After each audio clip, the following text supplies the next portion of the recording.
fiery horse with the speed of light, a cloud of dust, and a hearty Hi-Yo Silver, the Lone Ranger.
With his faithful Indian companion Tonto, the daring and resourceful masked rider of the plains led the fight for law and order in the early western United States. Nowhere in the pages of history can one find a greater champion of justice. Return with us now to those thrilling days of yesteryear. From out of the past come the thundering hoofbeats of the great horse Silver. The Lone Ranger rides again. Come on, Silver. Let's go, big fellow. Hi-Yo Silver! Hi!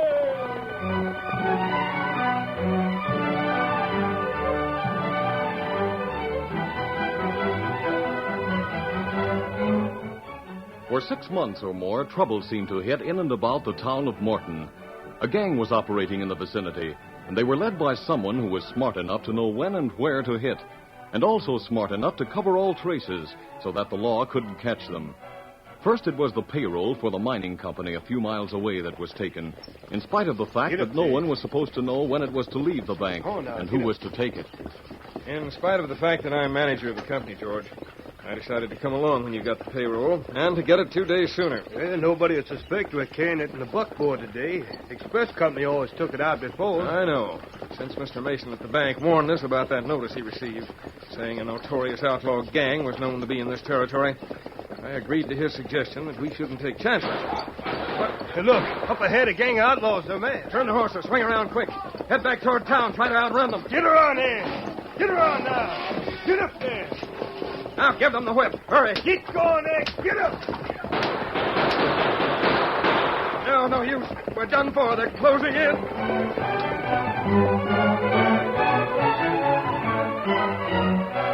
The payroll had been stolen, and both men on the buckboard lost their lives. The next happening was the holdup of the Wells Fargo stage, carrying $10,000 in new paper money for the bank in Morton. We ought to get to Morton about 20 minutes, Jake. Yeah, we made good time this trip, Hank. After we crossed the wooden bridge at the foot of this hill, Hank, look, the bridge. It's burning. Great day. How could that catch fire? We've got to stop. Hold there, hold. Hold there, hold. Oh. Outlaws. They burned the ridge and waited to ambush us. All right, you up there in the booth. Don't tell the strong box to be quick. Yeah, and don't try any funny business or we'll drill you. I'll throw it down. There it is. Good. Now get going. You can ford the creek about a mile down to the left. All right, get moving. Yeah, sure. Get up there.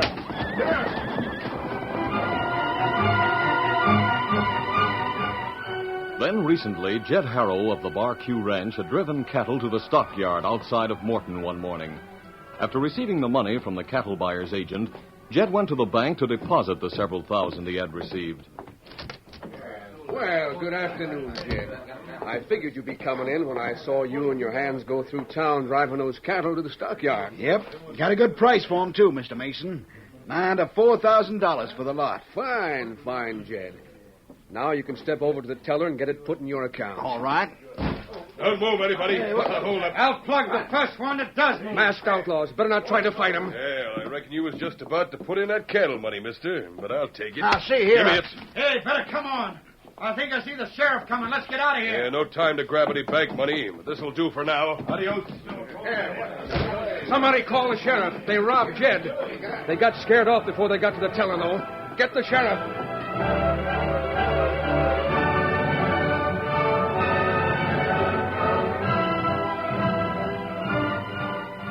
It was the following day when Jed Harrell, with the sheriff, Mr. Kemper, owner of the mining company, Greg Banks, the express agent, and Mr. Mason all met in Mason's office at the bank. Sheriff is owner of the mining company. I demand that something be done. 2 of our men were killed and a big payroll taken. And that gang's still free to commit these other crimes since. Yes, that bank money they took from the express stage was quite a loss. Not to your bank, Mr. Mason. Remember, we had to pay the insurance, so we took that loss. That's true. That's very true. But yesterday, we might have had a great loss if they hadn't been scared off. Sure, but they weren't scared off until they got my cattle money first. It was lost here in your bank, Mason. You ought to have insurance to cover that. Jed, I'm sure sorry you had that happen. But since you hadn't deposited the money yet, I can't be held responsible. That's right, Jed. You can't make any claim against the bank on that. It's too bad you didn't get in here a trifle sooner to get that money deposited. I wish our stage had delivered that money box here before those outlaws grabbed it. Then we wouldn't have had to stand the law. Well, Greg, I guess I was just lucky on that like I was yesterday. But right now, we got to decide what's going to be done about all these robberies and killings. That's all right. Well, I see all of you looking at me. But I'm doing the best I can. In fact, I got some men out right now still hunting for trace those outlaws. I don't like to stay too far from town myself. There's no telling when or where they'll strike again. The outlaws stood by the front window yesterday, yelled that you were coming this way, Sheriff.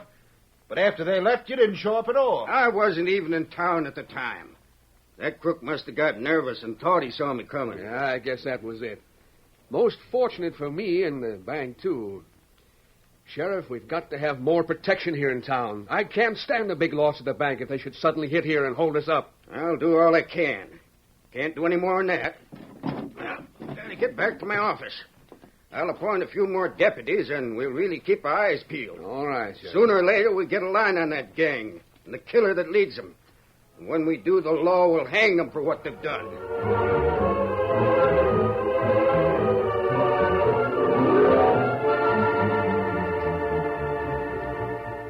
That evening, the Lone Ranger and Tonto had arrived in the vicinity of Morton and had pitched camp in the hills. Tonto went to town for supplies, and it was dark when he returned to the camp. Oh, Scout. Oh, fella. Oh, fella. Easy, Scout. Easy. Aye, Kimosabe. Any news in Morton? Me hear men in store talk about outlaw gang. An outlaw gang? What have they done? Well, me hear 'em say outlaws hold up stage. Take money box being sent to bank. I see. And then them take mining company, payroll. Them shoot 2 men who ride on buckboard. Yesterday, outlaws take cattle money from rancher in bank. You mean they robbed the bank? No, them not rob bank. Them take money from rancher who go to put it in bank. Outlaws think sheriff coming, them leave.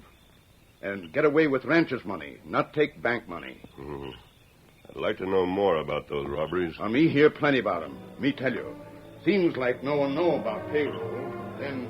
As the Lone Ranger listened attentively, Tonto related the details of each robbery as he had heard them in town. When he had finished telling everything he had heard, the Lone Ranger was thoughtful for a moment. Then he spoke. Strange if no one but the banker, the mine owner, and the 2 men on the buckboard knew about the payroll. The outlaw should learn of it. That's right. And the shipment of bank money on the stage. I wonder how they knew about that. Me wonder, too. Seems their timing was perfect when they walked in the bank and took over the rancher's cattle money. That is, it was perfect for the banker. If the rancher had made the deposit, the bank would have had to stand the loss. That's right. Me not think of that.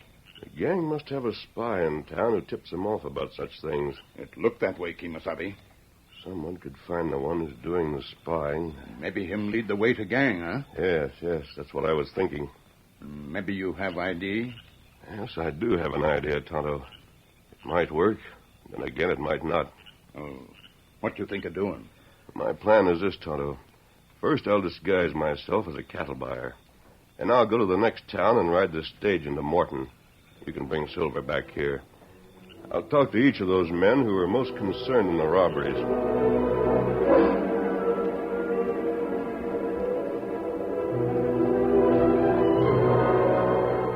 After disguising himself as a prosperous cattle buyer from St. Louis, the Lone Ranger rode with Tonto to the next town 10 miles away. There he boarded the stage for Morton, and Tonto took Silver back to the camp in the hills near town. The following day, Mr. Kemper, owner of the mining company, looked up as a tall, prosperous stranger was ushered into his office. Someone to talk to you, Mr. Kemper. A gentleman from St. Louis. Show the gentleman in. Yes, sir. Go right in, sir. Thank you. Have a chair, sir. Have a chair. Thank you, Mr. Kemper. You're Mr. Call me Brown. That's easy to remember. Yes, it is. Well, Mr. Brown, what brings you here, if I may ask? You might say I'm a cattle buyer.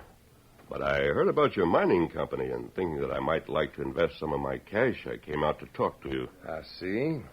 Mm-hmm. Yeah, I suppose it could be arranged for you to buy some of our stock, but I'd have to think it over. Oh, yes, of course. Where could I get in touch with you if I decide to go into the matter further, Mr. Brown? I'll be at the hotel in town. I believe in carrying plenty of cash with me, so if you do decide you want to sell some stock, the deal could be closed quickly. I see. Well, as I said before, I'll have to think it over, sir. I'll get in touch with you at the hotel. Well, I won't take up any more of your time, Mr. Kemper. Thank you for seeing me. Oh, not at all, sir, not at all. Glad you came out here to see me. And you'll hear from me within a day or two. Good. I'll be waiting at the hotel. Goodbye, sir.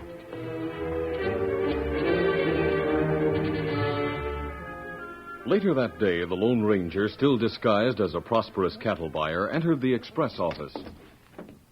Good afternoon, sir. What can I do for you? I'd like to inquire about shipping a rather large amount of money to St. Louis. Could you handle it? Of course. Where would we pick it up? At the bank? No, I have it with me at the hotel. Oh, you insure it against losses? Yes, that's right. How large a shipment would it be, sir? Oh, perhaps $10,000. Well, it's a large amount. But we can send it for you and guarantee safe delivery. Fine. I'll let you know if I decide to send it by express. Thanks very much, Hen. Good day. That afternoon, the Lone Ranger made still another call. He went to the bank in Morton and was shown into Mr. Mason's office. I beg pardon, Mr. Mason. There's a man outside who wants to talk to the owner of the bank. Mr. Brown from St. Louis. All right. Show him in. Yes, sir. Mr. Mason will see you, Mr. Brown. Thank you. Good afternoon, Mr. Brown. I understand you want to see me. Yes. Since you're the local banker, I thought you would know something about the cattle market around Morton. Oh, so you're a cattle buyer, huh? You might say I am. Yes, I can tell you anything you want to know. But first, how much do you pay per head? And do you pay spot cash? Oh, I'll pay the current market price, of course. I always pay in cash. I have enough to pay for any cattle I may buy. I see. Why don't you go to your hotel and wait? I'll find out what ranchers are ready to sell, and I'll get in touch with you. All right, sir. I'd like to leave Morton tomorrow, so the sooner you can find out for me, the better. You'll hear from me within a few hours. I promise you that, Mr. Brown. You know, we Western bankers are always glad to see our ranchers move their cattle on a good market, and especially for ready cash. I'll get in touch with you, never fear about that. A short time later, the Lone Ranger met Tonto on the edge of town. Me wait, then see you walking out from town. Silver, glad to see you. I'm glad to see him, too, a big fella. Tonto, I'm going to the hotel now and wait. You come there and wait out back. I think before the evening's over, we'll find out who's behind the gang that's been operating around here, and then we'll go into action.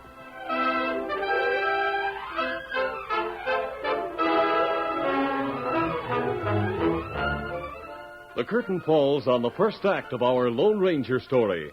Before the next exciting scenes, please permit us to pause for just a few moments.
Now, to continue our story. The Lone Ranger, disguised as a cattle buyer from St. Louis, had visited all the men who had been involved in the robberies that had taken place recently. To each he had given the same impression, that he was a prosperous cattle buyer from St. Louis who had plenty of cash in his hotel room. After meeting Tonto at the edge of town and telling him to be on guard, the masked man went to the hotel where he waited in the room he had engaged. Meantime, Mr. Kemper, the mine owner, had left his mining office and had gone into town to confer with the banker, Mr. Mason. The two men were talking in Mason's office at the bank. Just what is it you want advice about, Kemper? Well, sir, there's a man in town from St. Louis. He's stopping at the hotel. Well? He's a cattle buyer named Brown. Has a lot of cash with him. Came to see me, too. Thought he might like to buy some of the mining stock. I see. Are you going to sell him some of it? Well, I haven't decided, but if I do decide to sell him some of the stock, I wanted your opinion on what you think is worth for Sheriff this time. See, I really could use some money right now. Well, I should say about $100 per share would be a good price. 100 a share, huh? Well, I'll think it over. Thanks for giving me your opinion. Don't be hasty, Kemper.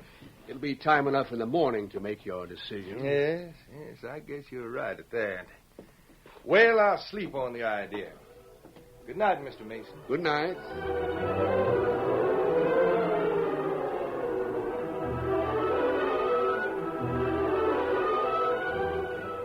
A short time later, the Lone Ranger heard a knock at the door of his hotel room.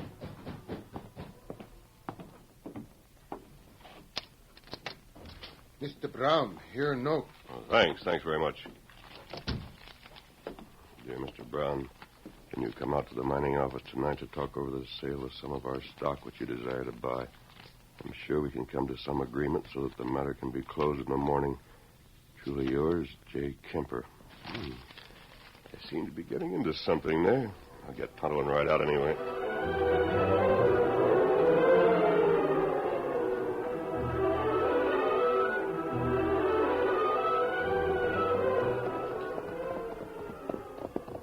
Half an hour later, the Lone Ranger and Tonto rode along the trail toward the mining company office outside of town. Why you go see mining company owner?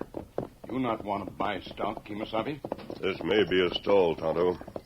If it isn't, and he's on the level, I can talk myself out of it. Oh, that's right. It isn't very far from town. We'll soon be there. After I have the talk with... Oh, Silver, oh. What's going on, fella? That shot came from their Roy over there. You see someone? I saw some movement, but Look, down to the left. Someone's riding away fast. There's two of them. Them ride down Arroyo. All right, let them go.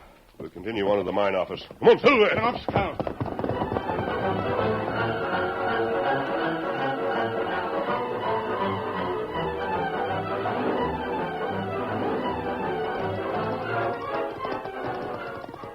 A short time later, the Lone Ranger and Tonto reined to a halt before the mining company office. Oh, Silver. Oh, easy. Steady, big fella.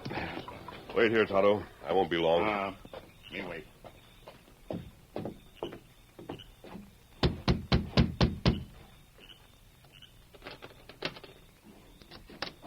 Who is it? I received your note, so I came right out. Oh, you, Mr. Brown. You speak of a note? Well, I didn't send you any note. You didn't? No, sir. I went to town and conferred with the banker, Mr. Mason, about your proposition to buy stock from me, and he agreed that I should think it over. I see. Is that your signature? No, sir, it isn't. Strange that you should get a note like that. I don't understand it. I think I'm beginning to. I have to be sure, Kemper, about this signature. If you have something you've signed, or if you'll give me a sample of your writing, Well, I'll get several papers on which you'll find my signature right here. Here we are. Now, look at these company papers. My signature's on all of them. Yes. That's conclusive proof that the signature on the note is not yours. Thanks, Kemper. I won't keep any longer. Thanks, and I'll see you in the morning. Yes, sir. And I'll let you know in the morning. Sorry you came out here for nothing. I'm sorry, too. Guess it was a mistake. Good night, sir. Good night. You'll not go in. No, Tonto. Kemper didn't send me a note at all. Easy, big fellow. I'm beginning to see the picture now. Let's hurry back to town. Come on, settle there. Come on, town.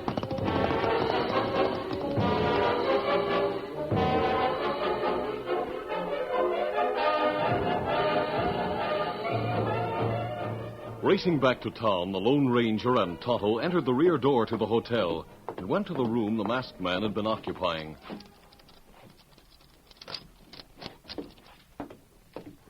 The room is a shambles. The bag I left hidden behind the bureau is gone. Oh. And what you have in bag? Well, in Stockton, I had the banker there fix 2 rolls of $1 bills with a $10 bill on the outside of each roll. Me not savvy why you do that. Each of the bills is marked, Tonto. I put the 2 rolls in a small bag. At a casual glance, anyone would think there were thousands of dollars in each roll. Oh, now me savvy. Whoever sent that note to me a while ago as Mr. Brown expected I might carry my money with me to the mine office and tried to have me waylaid. Meantime, someone else came to this room and searched. I'm pretty sure who's behind this now. But if we want to catch him red-handed, we'll have to move fast. Come on, Tonto. Come up.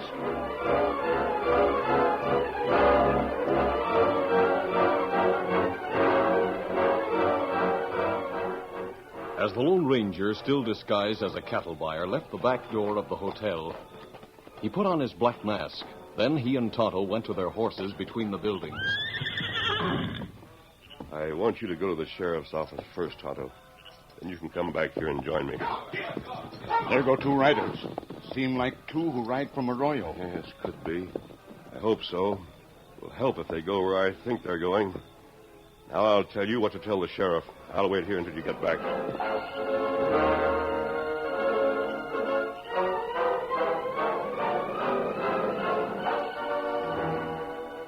About 5 minutes later, Mel and Bill, the 2 riders that the Lone Ranger and Tonto had seen, arrived at the farm of Banker Mason on the edge of town. They spent a little more time putting their horses up for the night. Then they went to the back door of the house. A light was lit in one of the back rooms, and they entered without knocking. Well, it took you 2 hombres long enough to get back here. Yeah, we got here as soon as we could. Yeah, that's right, boss. Did you ambush that cattle buyer? Ah, I didn't get the chance. He had somebody with him, too. Yeah, an Indian. They spotted the place where we were hiding, and that cattle buyer drew fast and started throwing lead our way. So we got out of there pronto. Well, when he gets back to town, he'll go screaming to the sheriff about being robbed. He'll get the chance to tell about getting that phony note. I sent a half-breed into the hotel with that note, so they can't connect us with that. From what you just said, seems like you found his money when you searched his room. That's right, I did. I just took a quick look in the money bag, but there were 2 rolls of paper bills in there. I waited for you hombres to get back before counting it. Maybe we'll get more from him than we got in the stage hold-up or from Jed Harrah. I'll get the bag and we'll count it right now. I bet that hombre was confused when he got to the mine office and Mr. Kemper told him that note wasn't from him at all. Yeah, I guess he would be. There, I'll open it. Holy mackerel, 2 fat rolls of bills. Looks like 10s, too. Here, Mel, you count that roll. Yeah. I'll count this other one here. Let's see. Wait a minute. Look here. All $1 bills under the 10 that was on the outside. Hey, this one's the same. Can't be more than $100 in each of them. Why, that 4 flushing hombre, I'd like to... Reach, all of you! Hey, you masked man. He's just 1 against 3. I'll let him have it. No, you won't. Oh, I'm hit. Fight your way out, Bill. Let him have it. Don't move, either of you. Hey, the sheriff's at the window. Yeah, and an Indian's there beside the masked man. Drop your guns, both of you. Well, might as well. Sheriff, what's the meaning of this? Masked man, maybe you're the head of the gang that's been operating around here. Don't try to bluff, Mason. The sheriff and his men were with us outside that partly open window. We heard your conversation. Hey, that must be the money was taken from the hotel. Now, wait a minute. You can't prove a thing. Those paper bills are marked with ink. I marked them myself. Look for an X on them, Sheriff. Sure will. Yep, there's an X marked in ink on every one of them, looks like. That proves Mason stole those bills from the hotel room. Why, I never saw you before in my life, mister. No, I'll take off this mask. There. What? Brown, the cattle buyer. That's the name you knew me by, anyway. Sheriff, I suspected somebody in town was leading those men in the robberies and killings. I went to those I thought could be the leader. I told the express agent and Mr. Kemper and Mason here that I carried a large sum with me. When I received a note supposedly from Kemper to come to the mine, and when Kemper told me he didn't write it and that the only person he had told about his talk with me about selling stock was Mason at the bank, I knew that Mason was the man we were after. Hard to believe. He was where he could know everything. He sure fooled all of us. Yep, he did. But those bills there that are marked and what we overheard them say clinches things for us. No, hold on now. Mel and Bill brought me those marked bills. Don't lie. You planned everything, Mason, even to the killing of the two men from the mine. Well, we all owe a vote of thanks to the masked man and that Indian for what they did. Hey, where are they? They just this minute eased on out, Sheriff. Yeah. He put his mask back on and left. Well, I don't get that. Why should that hombre Brown wear a mask? Oh, shut up, Mason. If you were as smart as you made yourself out to be, you'd know that wasn't any cattle buyer named Brown at all. What? Well, then who is he? The face you saw and recognized as Brown was just a disguise to fool you. Nobody ever sees his real face because he always wears that mask.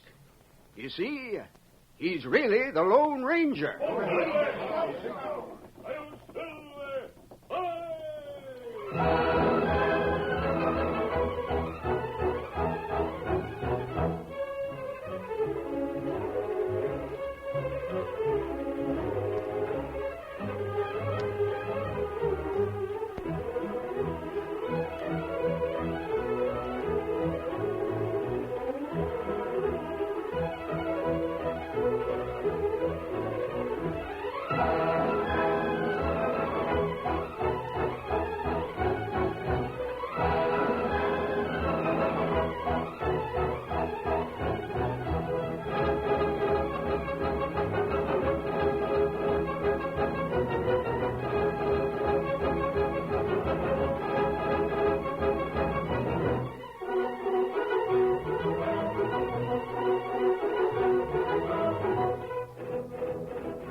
This is a feature of the Lone Ranger Incorporated, created and produced by George W. Trendle, directed by Charles D. Livingston, and edited by Fran Stryker.